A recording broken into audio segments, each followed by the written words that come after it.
On January 16, 1945, beneath the ruined streets of Berlin, Germany, a small group of men and women descend into a hidden world of concrete, steel, and artificial light.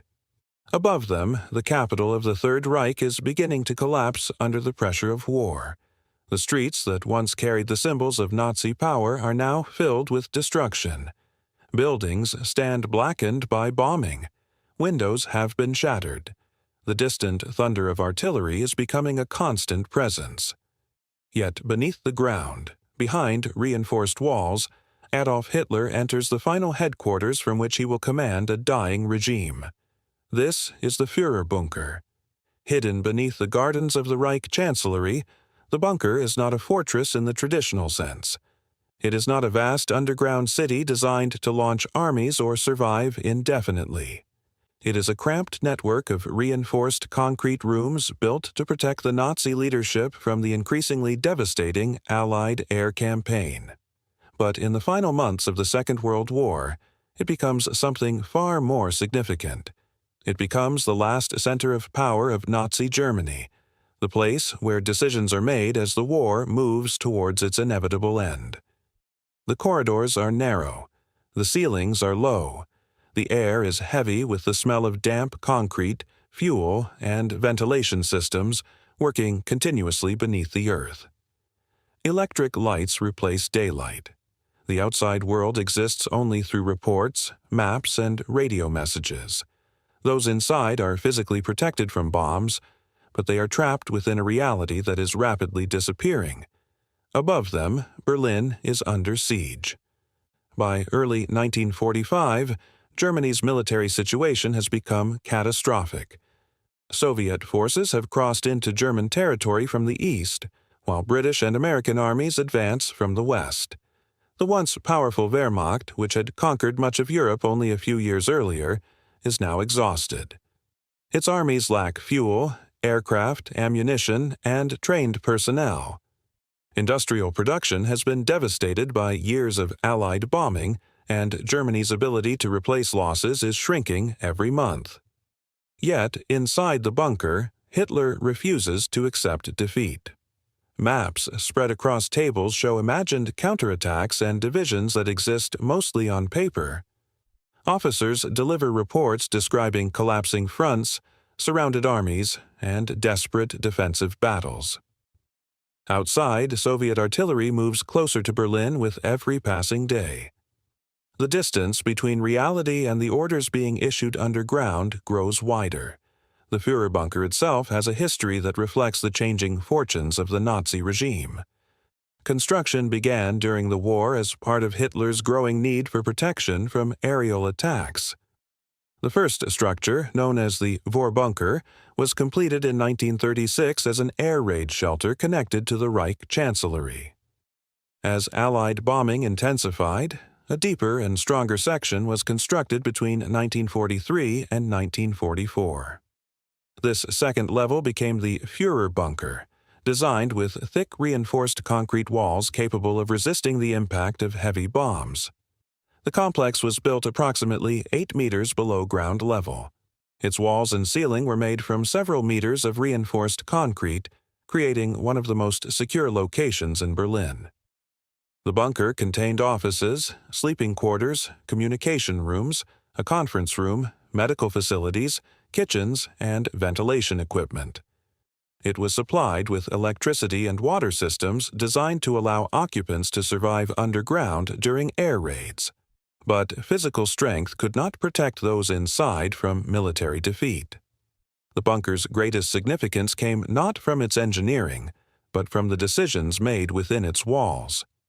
During those final weeks, Hitler, his closest advisors, military commanders, secretaries, and personal staff experienced the collapse of the Third Reich from underground. Some remained loyal until the end. Others began preparing for survival. Some recognized that the war was already lost. The atmosphere inside became increasingly tense. According to accounts from people who survived the bunker, daily life continued with strange contradictions. Meals were prepared. Administrative work continued. Telephone calls were made. Reports were written. Yet all of this occurred while a battle for Berlin raged above them. The final chapter of Nazi Germany was unfolding in a place where ordinary sounds became reminders of approaching destruction. The hum of ventilation machinery filled the corridors. Telephones rang with messages from distant fronts. Explosions shook the ground above. Every piece of information carried the weight of a collapsing empire. The bunker was never intended to become a symbol of the end of an era. It was designed as a place of protection, a hidden command center where Nazi leaders believed they could continue directing the war. Instead, it became the final witness to a regime facing total destruction. The story of the Führerbunker is not the story of a great military victory or a secret weapon that changed the course of history. It is the story of a leadership trapped by its own decisions, surrounded by the consequences of years of war and destruction. And in the cold underground rooms beneath Berlin, as enemy forces closed in from every direction, the final days of Adolf Hitler and Nazi Germany were about to begin. By the beginning of 1945, the Führerbunker had become the center of a desperate struggle between illusion and reality. Above ground, the German capital was no longer the center of a powerful empire. It was a battlefield.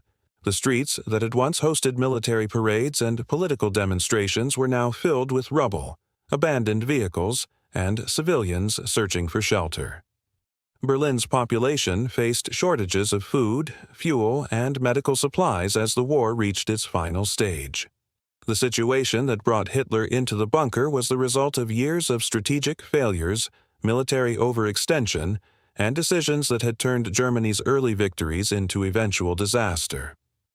In 1939, Germany had launched the Second World War with a series of rapid campaigns that appeared almost unstoppable. Poland was defeated within weeks. France collapsed in 1940. German forces reached deep into Soviet territory after the invasion of the Soviet Union began in June 1941. The image of German military power seemed overwhelming, but the foundations of that success were weaker than they appeared. The invasion of the Soviet Union, known as Operation Barbarossa, created a conflict on a scale Germany was not prepared to sustain. The Eastern Front stretched across thousands of kilometers, consuming men, equipment, and resources at an extraordinary rate. The German army faced not only Soviet forces but also the immense geographical challenges of the Soviet Union, including harsh winters, vast distances, and difficult supply conditions. The failure to defeat the Soviet Union quickly became one of the most important turning points of the war. The German advance slowed, then stopped. The defeat at Stalingrad in early 1943 marked a devastating loss. More than 90,000 German soldiers were taken prisoner after the surrender of the Sixth Army, and the defeat destroyed the image of German military invincibility. From that moment, the strategic situation increasingly moved against Germany.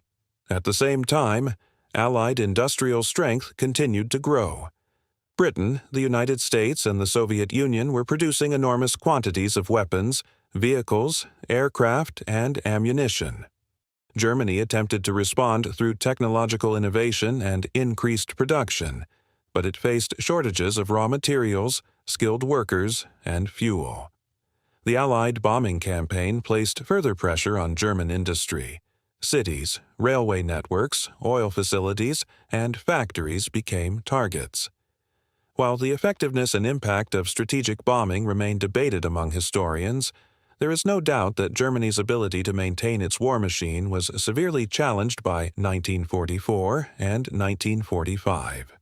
The Führerbunker was therefore not the command center of a confident government.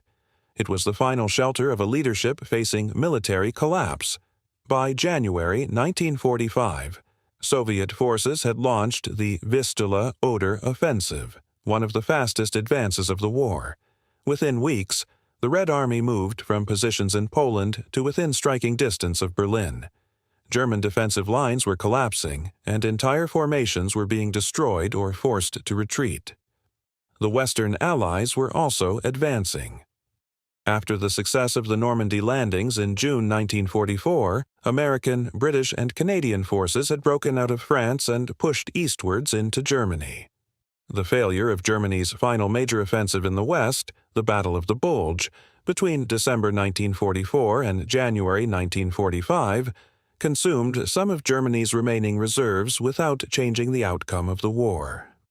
Inside the bunker, however, Hitler continued to search for solutions that no longer existed.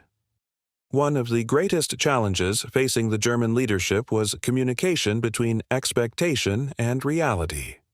Military reports often presented difficult situations, but Hitler increasingly responded with demands for counterattacks using units that were exhausted, destroyed, or unavailable. Officers who understood the true situation faced the impossible task of delivering bad news to a leader who refused to accept defeat. The bunker's reinforced walls could protect against bombs, but they could not stop the consequences of strategic decisions made years earlier. The physical construction of the bunker represented one of Germany's greatest engineering efforts in defensive architecture. The structure was part of a wider network of air raid shelters built throughout Nazi Germany as Allied bombing became more powerful. These shelters were designed according to the principle that survival depended on creating spaces capable of resisting enormous explosive forces. The Führerbunker's upper and lower sections were constructed using large quantities of concrete and steel reinforcement. The deeper command area was separated from the outside world by heavy blast doors and security systems. The ventilation equipment was designed to filter air and protect against smoke or chemical threats. Communication equipment connected the bunker to military headquarters and government offices across Germany. Yet the bunker's greatest weakness was not physical. It was strategic isolation. Those underground were increasingly separated from the reality experienced by ordinary Germans outside. Millions of civilians had already suffered through years of war. Millions of soldiers had been killed, wounded, or captured. Cities across Europe had been destroyed. The Nazi regime's policies had caused unimaginable suffering, including the Holocaust, in which 6 million Jews were murdered alongside millions of other victims persecuted by Nazi Germany. The final days inside the Führerbunker were therefore not simply the collapse of a military headquarters. They represented the destruction of a regime responsible for one of the most devastating conflicts in human history. The people inside the bunker still followed routines. Documents were prepared, messages were sent, guards maintained security, meals were served. But every passing day brought the war physically closer.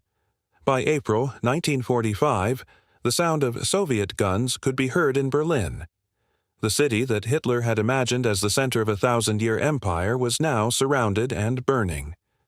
The bunker, built to protect Germany's leadership, had become a sealed chamber where the final decisions of the Nazi state would be made. The question was no longer whether Germany would survive. The only question remaining was how its leaders would face the end. I will continue with P3, the next section of the documentary. I'll keep the script seamless and continue the same continuous prose style. By April 1945, the world above the Führerbunker had become almost unrecognizable. Berlin, once the political center of Nazi Germany, was now a city under siege. The Soviet Red Army was advancing through the streets, fighting block by block against the remaining German defenders. Buildings that had survived years of bombing were collapsing under artillery fire. Roads were filled with debris, abandoned vehicles, and desperate civilians searching for safety. Deep underground, however, Adolf Hitler and his remaining followers continued to operate from the bunker as if command of the war was still possible. The final days of the Führerbunker began with increasing isolation. Communications became unreliable. Telephone lines were damaged or cut. Military reports arrived from units that were surrounded, destroyed, or unable to carry out the orders they had received. The map room inside the bunker became a place where imaginary movements of troops were discussed long after the ability to influence events had disappeared. The bunker's staff worked under extraordinary pressure. Secretaries typed documents. Officers studied maps. Couriers carried messages through a city already being consumed by battle. The atmosphere was described by survivors as one of exhaustion, fear, and uncertainty. Some understood that the end was approaching. Others remained committed to the belief that a final reversal was still possible. Among those still inside were senior Nazi officials, military officers, personal staff, and security personnel. The bunker was crowded, but the space was limited. Rooms designed for emergency protection were now permanent living quarters. The lack of sunlight, constant artificial lighting, and the vibration of explosions above created an environment unlike any ordinary military headquarters. On April 20, 1945, Hitler's 56th birthday, Soviet artillery fire was already reaching parts of Berlin. Outside, the situation was deteriorating rapidly, yet inside the bunker, a small gathering took place to mark the occasion. According to accounts from those present, the atmosphere was far removed from the grand celebrations that had once surrounded Nazi leadership. There were no signs of victory, only the reality of defeat approaching closer. The next day, Hitler received reports confirming that Soviet forces were moving into the city. His response was not surrender, but anger. He demanded counterattacks and blamed his commanders for failures that had become impossible to reverse. One of the final military formations placed at the center of these hopes was the German Ninth Army, which was already surrounded and collapsing east of Berlin. Hitler believed that relief forces could break through and save the capital, but the military situation made such plans unrealistic. Historians have noted that many of the units Hitler relied upon either lacked the strength, supplies, or position required to achieve the objectives demanded of them. The reality was simple. Berlin could not be saved. On April the 22nd, during a military conference inside the bunker, Hitler finally acknowledged that the war was lost. According to surviving accounts, he declared that the battle was finished and announced his intention to remain in Berlin rather than attempt escape. This moment represented a turning point inside the bunker. The illusion of possible victory had ended, and preparations for the final hours began. Yet, even as defeat became undeniable, the consequences of Nazi rule continued. The regime did not collapse quietly. Orders continued to be issued. Soldiers and civilians were still expected to fight. In many areas, German troops were forced into hopeless resistance despite the obvious military reality. Above ground, ordinary people paid the price. Berlin's civilians faced shortages of food and water. Hospitals struggled to treat the wounded. Thousands of homes had been destroyed. The battle for the city became one of the final major confrontations of the European War, costing tens of thousands of lives among German and Soviet forces, as well as civilians. Inside the bunker, the final decisions of Nazi Germany were being made. On April 29, 1945, Hitler dictated his political testament and personal will. The documents reflected his refusal to accept responsibility for the destruction caused by his leadership. That same day, he married Eva Braun, his longtime companion, in a brief ceremony conducted underground. The following day, as Soviet forces fought increasingly close to the Reich Chancellery, Hitler and Braun died by suicide in the bunker. The exact circumstances of their deaths have been examined by historians for decades. Soviet investigations after the war recovered evidence from the site, although misinformation and political manipulation later created confusion about details. The broad historical conclusion, supported by witness testimony and available evidence, is that Hitler died in the Führerbunker on April 30, 1945, and his body was taken outside and burned according to his instructions. The destruction of the remains was an attempt to prevent his body from being displayed by enemy forces, but it could not prevent the collapse of the regime he had created. Within days, the bunker would be abandoned. Some occupants attempted to escape through the ruins of Berlin. Some were captured. Some died during attempts to reach safety. Others surrendered when resistance became impossible.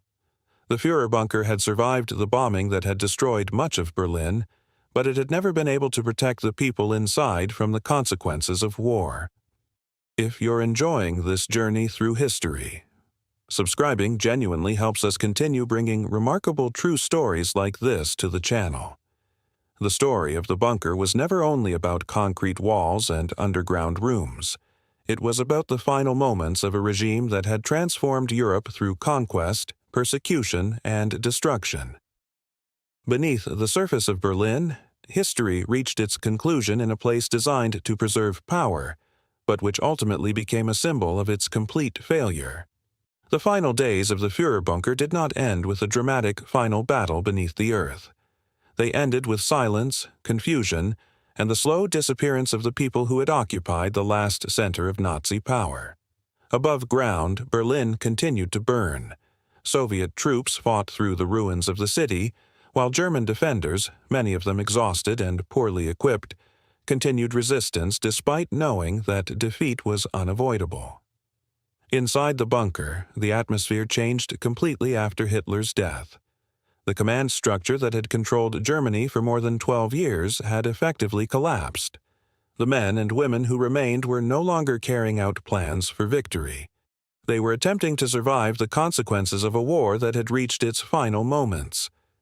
On May 1, 1945, Joseph Goebbels, Hitler's Minister of Propaganda, and his wife Magda killed their 6 children before taking their own lives inside the bunker complex.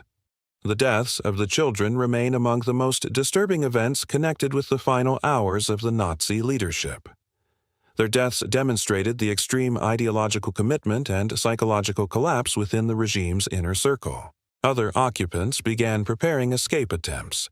Several groups tried to break through the Soviet encirclement of Berlin. Some succeeded in reaching American or British forces, while others were captured or killed. The city outside offered almost no safe route. Streets were destroyed, bridges were damaged, and Soviet forces controlled much of the area around the Reich Chancellery. The bunker itself was eventually discovered by Soviet troops after the German surrender of Berlin on May 2, 1945. Soldiers entered the underground complex and found abandoned rooms, documents, personal belongings, and evidence of the final days of the Nazi leadership. The physical remains of the bunker survived for years after the war, but its history became complicated. The site became part of divided Berlin, and authorities later removed much of the visible structure to prevent it from becoming a place of Nazi remembrance or pilgrimage. Today, the exact location of the Führerbunker is marked only by an information board near the former Reich Chancellery site. The underground rooms themselves are largely inaccessible, hidden beneath the modern city. The story of the Führerbunker has continued to attract historical investigation because it represents one of the most significant endings in modern history. It was not the place where the Second World War was won or lost. The outcome had already been determined on battlefields across Europe and through years of military decisions, industrial competition, and human sacrifice. The bunker was the final stage of a much larger story.